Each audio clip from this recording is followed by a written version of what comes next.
Bonjour, je suis Lydia Provin, formatrice et créatrice d'applications pour Office et Adobe. Même s'il existe quelques raccourcis permettant d'appliquer par exemple du gras ou de l'italique sur Word, vous pouvez avoir besoin d'insérer un même mot ou plusieurs à divers endroits de votre document et de leur appliquer une mise en forme plus spécifique, sans avoir à modifier chacune de leurs propriétés, l'alignement, la couleur, etc.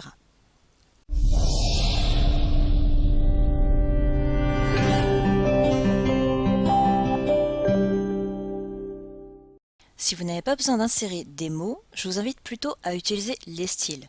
Vous créez votre titre, par exemple mon texte, vous appliquez une mise en forme, etc. et ensuite vous créez votre style. De même, si une mise en forme spécifique n'est pas nécessaire, vous pouvez créer une nouvelle correction. Alors je vais annuler tout ça, et je vais aller dans Fichier, Options, Vérification, Options de correction automatique. Et là, remplacez, vous mettez votre raccourci. Alors, raccourci, j'entends des lettres, hein, pas CTRL A, CTRL T, etc. Vous tapez les lettres et ensuite ce qui doit apparaître à la place. Dans cette même boîte de dialogue, vous pouvez aller dans l'ordre de la frappe, gras et italique par les attributs correspondants. Donc en cochant, on fait OK, OK. Si je mets une astérix, je fais test. Voilà, ça se mettra en gras. Et si je mets des underscores, ça se mettra en italique automatiquement. Ce tutoriel ne doit donc être appliqué que si vous souhaitez à la fois insérer des mots et appliquer une mise en forme spécifique à l'aide d'un raccourci clavier. Pour insérer un mot et lui appliquer rapidement une mise en forme, nous devons créer une macro qui pourra être exécutée par un raccourci. Donc pour cela, on va annuler tout ça.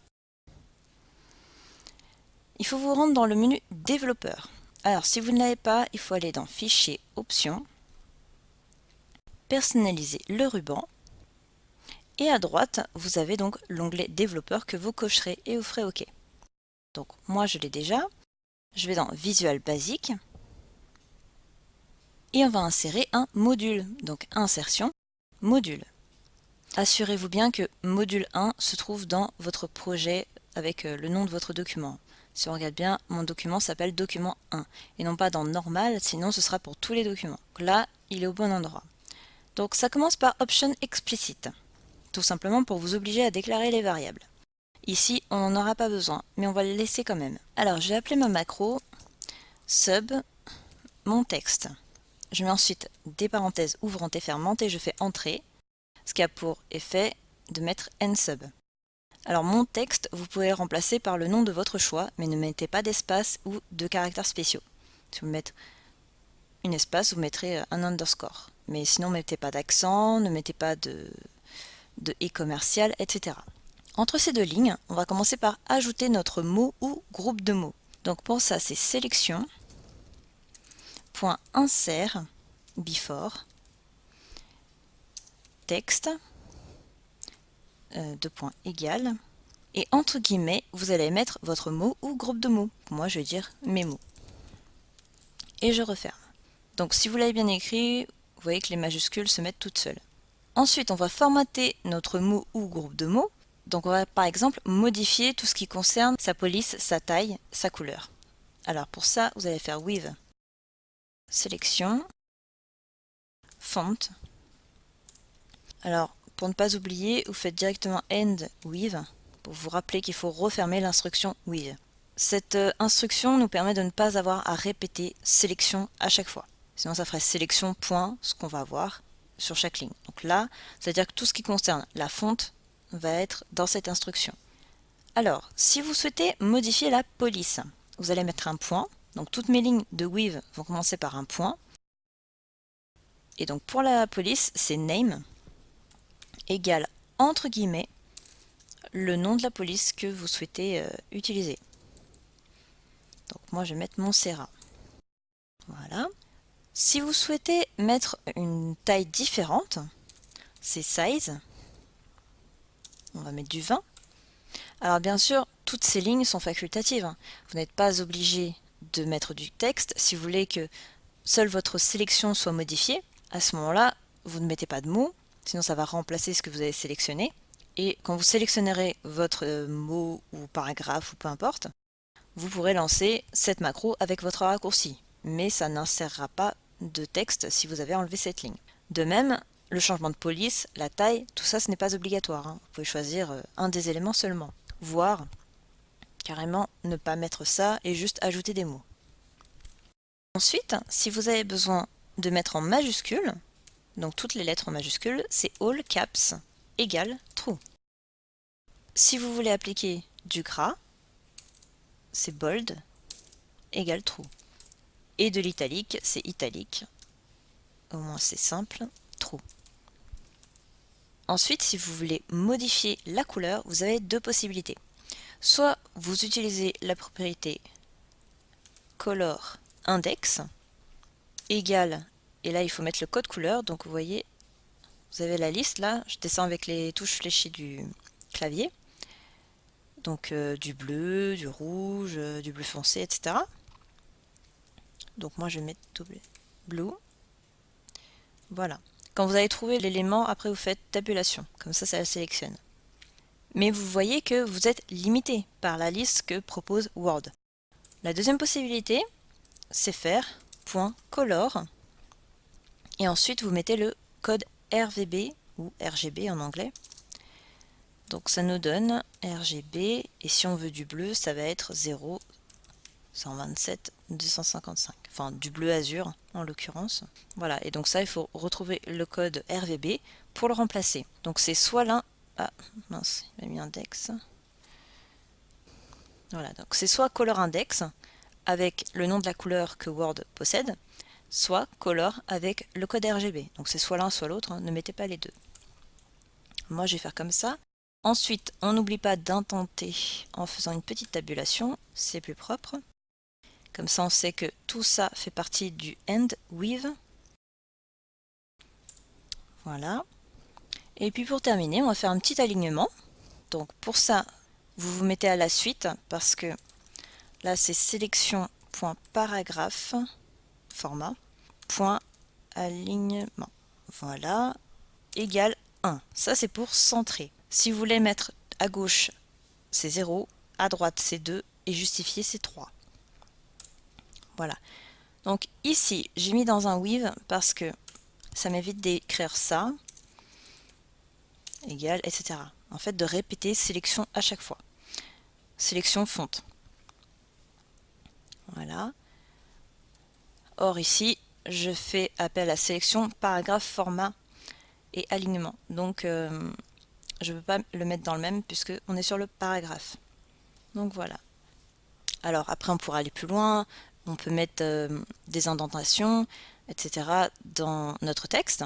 Mais bon, là, c'était déjà pour vous familiariser avec la chose. Maintenant, on va tester notre macro avant de l'attribuer à un raccourci. Avant cela, je vous conseille toujours de faire débogage, compiler, project. Alors ça dépend du nom du document. Là, il n'en a pas, donc c'est project. Voilà. Et si rien ne se passe et qu'ici, ça devient grisé, c'est que c'est OK. Donc ça, que vous soyez sur Word, sur Excel, sur Access, faites toujours le mode débogage. Quand c'est gris, c'est que tout est OK, sinon vous aurez des alertes, et donc à ce moment-là, il faut corriger les erreurs. On ferme la fenêtre VBA, on se met n'importe où dans notre texte, et on va dans Macro, et là j'en ai qu'une, hein, donc c'est mon texte, c'est comment je l'ai appelé, exécuter. Et voilà. Maintenant, on va attribuer le raccourci, puisque tout est correct, hein. On ne va pas modifier la macro, sinon vous retournez dans la fenêtre visuelle basique. Nous, on a fini avec ça. On va dans Fichier, Options, personnaliser le ruban, et en bas, vous avez raccourci clavier personnalisé. Vous cliquez dessus. Vous allez rechercher, donc déjà, vous sélectionnez votre document ici. Sinon la macro ne va pas apparaître et vous descendez tout en bas dans les catégories, macro, et là vous avez votre macro. Si j'étais resté sur normal, rien n'apparaît puisqu'elle n'appartient pas au modèle normal. Et dans nouvelle touche de raccourci, je vais simplement taper mon raccourci. Moi je vais dire Alt W. Alors assurez-vous que le raccourci n'est pas attribué, c'est toujours mieux, parce que si je fais CTRL A, voilà, affecté A. Donc je ne vous conseille pas de choisir ça, choisissez quelque chose qui n'est pas choisi. Voilà, donc Alt plus W, et ensuite vous faites attribuer, fermer et OK. Alors on va retester. Voilà, j'enlève la mise en forme. Et là maintenant je fais Alt W et ça fonctionne. Alors surtout, quand vous avez créé des macros dans vos documents, que ce soit Word ou Excel, pensez toujours à aller dans Fichier, Enregistrer sous, et de choisir Document Word prenant en charge les macros. Et quand c'est Excel, Document Excel prenant en charge les macros. Sinon, quand vous allez fermer votre document, alors Word, il va quand même vous prévenir, hein, mais quand vous allez le fermer, si vous dites que vous continuez d'utiliser ce même type de fichier, vous n'aurez plus votre macro, tout simplement. Donc tout ce que vous avez fait ne servira à rien. Pour terminer, il existe une alternative à la macro Word. Ce sont les insertions automatiques, les Quick Parts. Donc j'en ai un ici. Donc si je clique, ah oui alors, hop.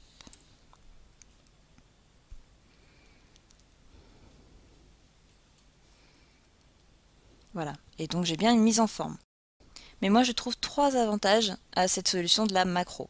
Déjà d'une, vous pouvez aller dans Développeur Visual Basic et modifier rapidement votre macro. Alors que le Quick Part, il va falloir le modifier, le réenregistrer, etc. De plus, vous n'êtes pas obligé de vous rappeler de votre nom de Quick Part. Donc par exemple, il s'appelle Salutations. Et je fais F3. Voilà, et là ça me le met. Donc il faut déjà que je tape le titre de mon insertion automatique et ensuite que je fasse F3. Alors que là, Alt W. Et enfin, je peux tout à fait ajouter cette macro soit dans la barre d'outils accès rapide, soit directement dans le ruban, à l'endroit de mon choix. Donc je vous montre juste pour la barre. Vous allez dans Autres commandes, vous choisissez les macros. Et là, donc, c'est mon module. Si vous renommez module, à ce moment-là, il sera renommé ici aussi. Ajouter, OK. Et vous voyez, vous avez une petite icône qui apparaît maintenant. Alors, on va tout annuler. Et quand je clique, ma macro est lancée. Donc, à vous de choisir.